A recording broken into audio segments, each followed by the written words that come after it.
afternoon. Thank you for tuning in today and reading our blog. We so much appreciate all of the great input we've had from everybody. Today we're going to talk about a big topic that is when you get injured on the job and your employer tries to classify you as an independent contractor, are you still covered under the workers' compensation system in Georgia? This is a big one that can become a problem, and a lot of times I think some injured workers just automatically assume that they're independent contractors and not employees, even though they're really employees that they're disguising as independent contractors by paying them possibly a 1099 or cash, hoping that that makes you become an independent contractor, and therefore your employer would not be responsible for when you get injured on the job. However, this is simply not the case.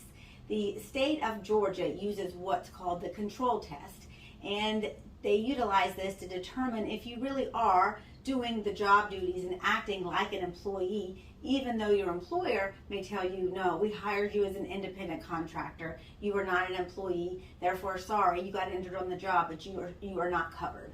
This happens in the construction industry a lot, as well as specialized fields like electricians or subcontractors, and it happens overall in general in many kind of jobs as well. So it's something to be on the lookout for. Read our blog for more detail, but an overview of what the courts look to as far as the control test goes is definitely the method of payment is only one of the categories. It's not given all the weight, and usually it's almost given a smaller amount of weight. They look at if the employer is providing you uniforms or transportation. Say it's somebody that they go pick up at outside somewhere to come and help on a construction site, and the worker comes in and they provide the tools, they provide the uniforms, they provide the transportation, they provide the work, but they pay them cash. That is definitely looks like an employee and is someone that would likely be covered under the act.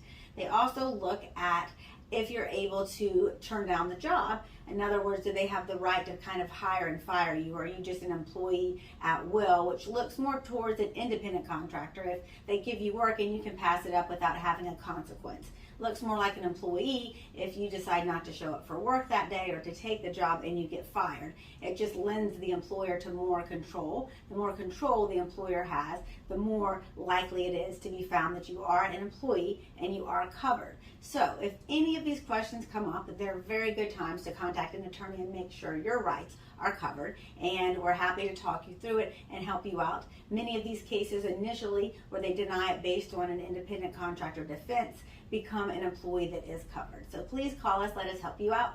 Thank you for reading our blog today and tuning in.